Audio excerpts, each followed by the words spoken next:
Bonjour les amis, bienvenue sur ma chaîne. Aujourd'hui nous allons visiter la mini-ferme Loulou KF qui est basée spécialement sur l'élevage des porcs et de la volaille. Suivez-moi. Là je suis avec Luther, c'est lui le responsable, l'entrepreneur même, l'initiateur de ce projet.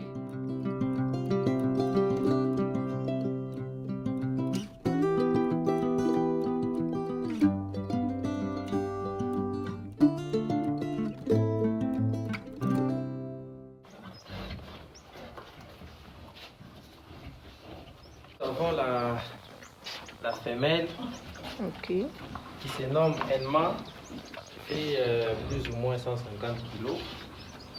Et elle a donné naissance à 5 petits, dont 4 femelles et un mâle. C'est une belle santé. C'était sa première mise bas. C'est ainsi que nous avons les 5 que vous voyez là.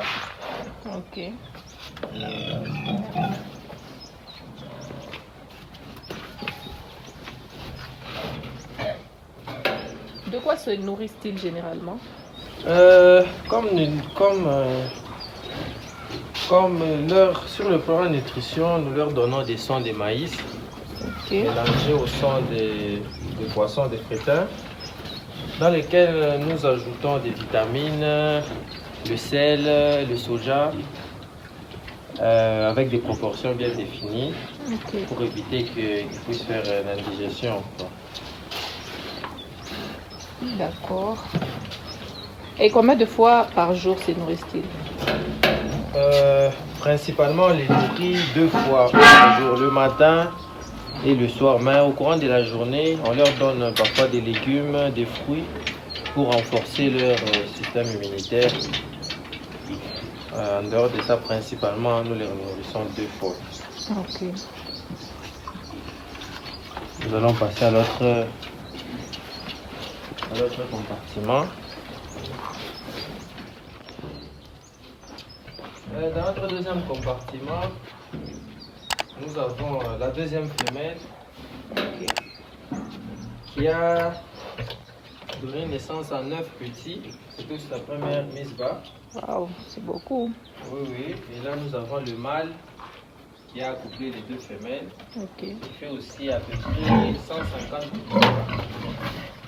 Vous pouvez voir sa masse. Et là, nous avons les 4 petits de sa portée. On a dû séparer avec les 5 autres qui sont là pour une bonne croissance, parce que là, ils étaient un peu plus confinés. On était obligé de les séparer pour qu'ils suivent notre traitement.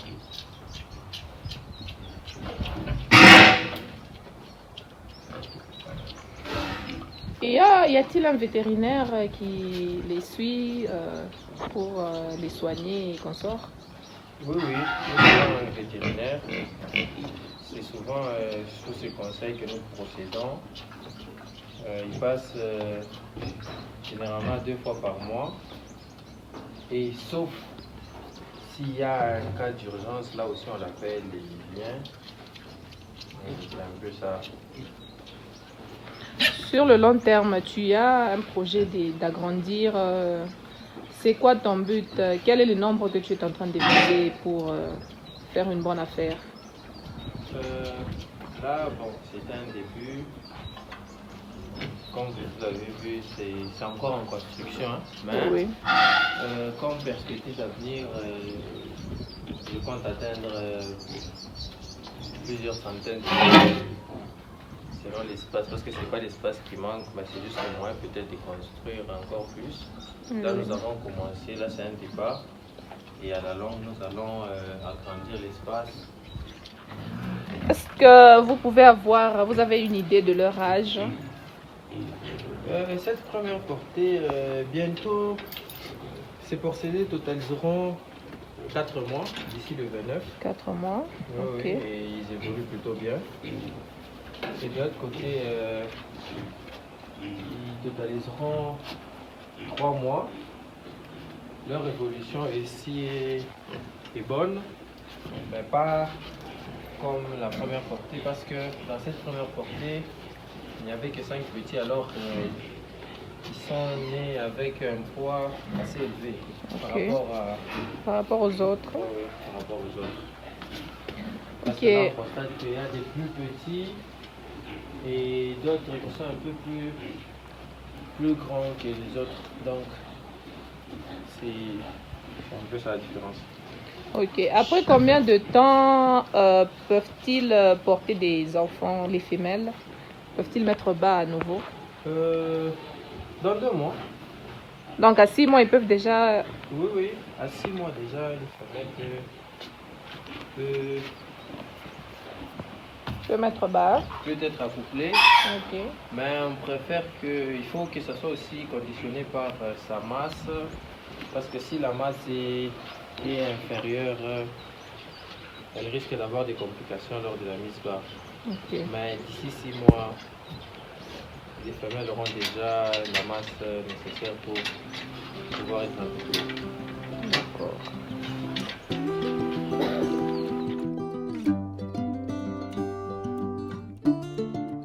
Nikalaka iko na jiokupe na aba bangulupe tutamuuliza ma question vile anabanaushaka mara ngapi anabanaushaka mu semaine moya na vile anabapaka byakuria.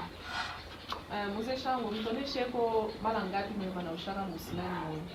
Na wanaisha 2 fois par semaine. 2 fois par semaine. Na bashana mai ya bule ya baridi na savon ou bien Naisha mai ya savon na javel kutia ndani ndio kuke ma cicatrice za ile mangozi mayulu za yulu sibaderange. Kama vyakula mune bapaka ni gani ya mubichi ou bien kule munepikaka na au mnapaka kabisa hivi? Wakubwa tunawapatiaka ya mbichi. Mmea hapa kidogo wanatengeza bakule vya kuingia.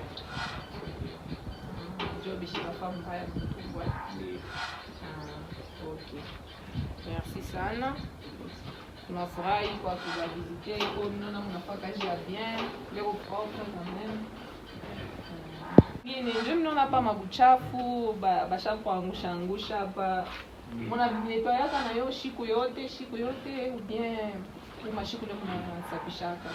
Hapana, kila siku na kila donge bakichafula na nettoyer, kichafula wana nettoyer.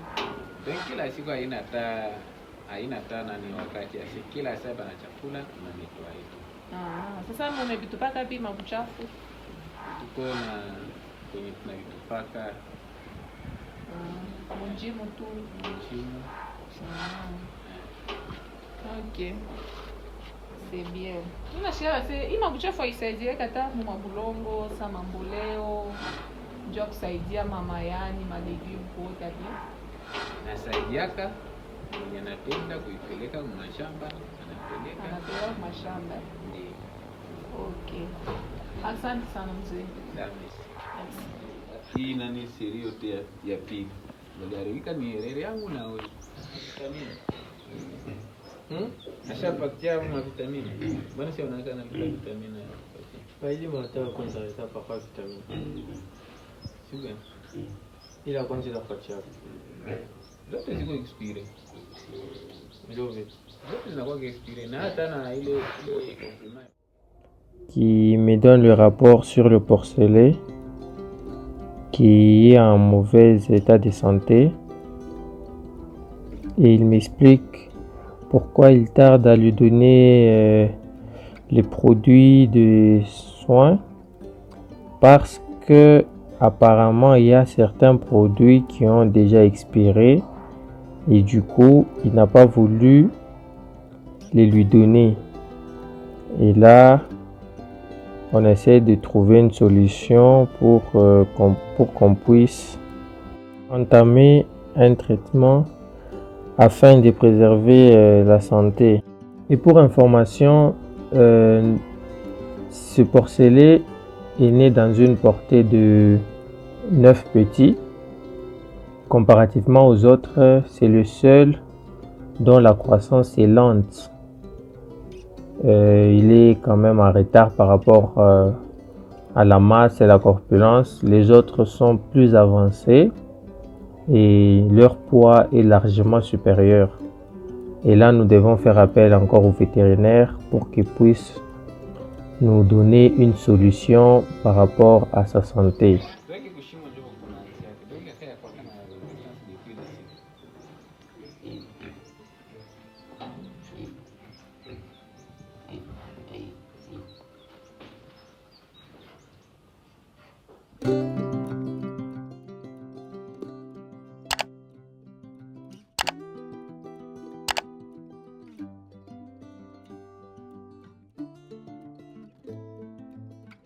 Voilà, nous avons l'entrepreneur, l'initiateur du projet de la ferme Loulou KF.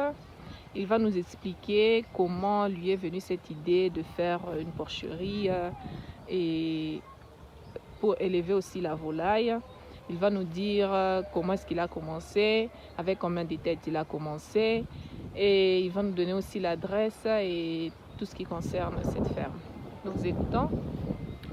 Voilà, pour commencer, la ferme se situe à approximativement 12 km de la ville de Kolwezi.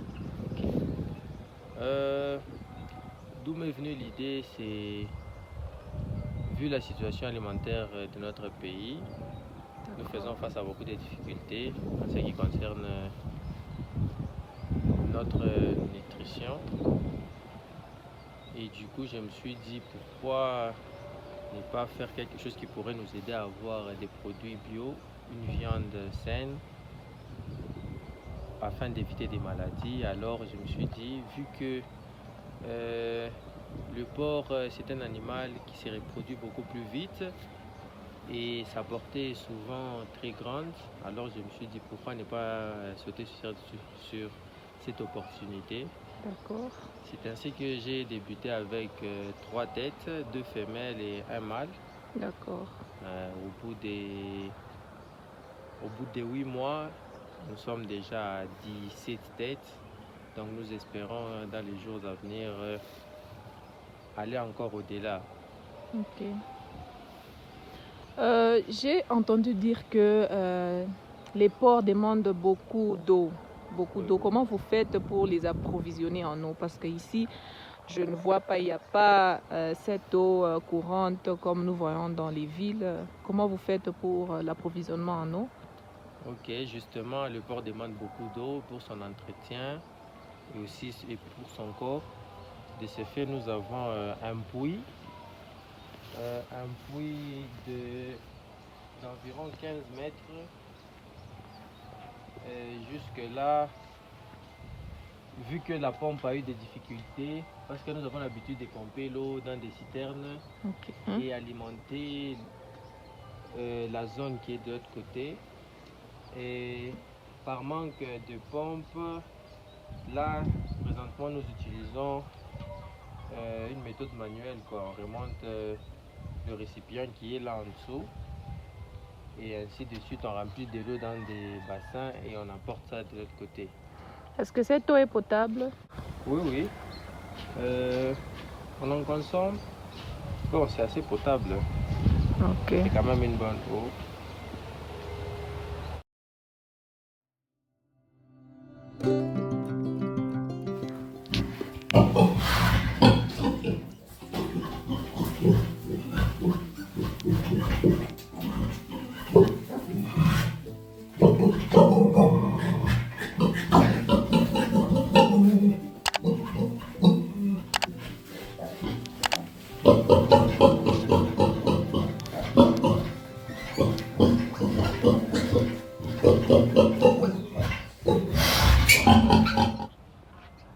Voilà, ici nous sommes du côté volaille.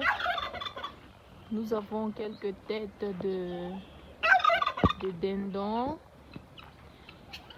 il y a des canards, des pintades. Ça, ils sont en train vraiment de grandir dans la nature. Ils mangent des trucs naturels. Et c'est ce qui rend vraiment la viande très bonne. Sans aucun produit chimique.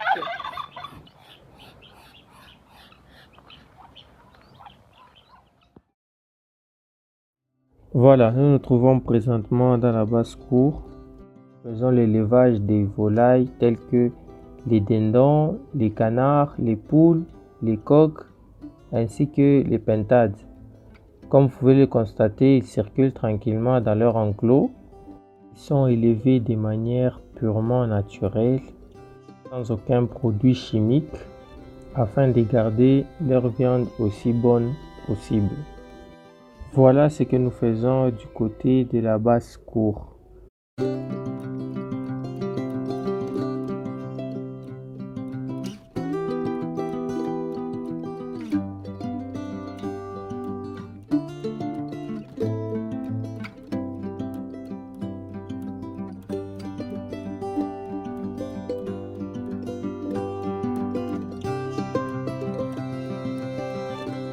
Nous voilà présentement dans le poulailler Cocorico qui contenait à peu près 300 têtes poulets de chair, et là il n'en reste que plus que 5 vu la période des festivités.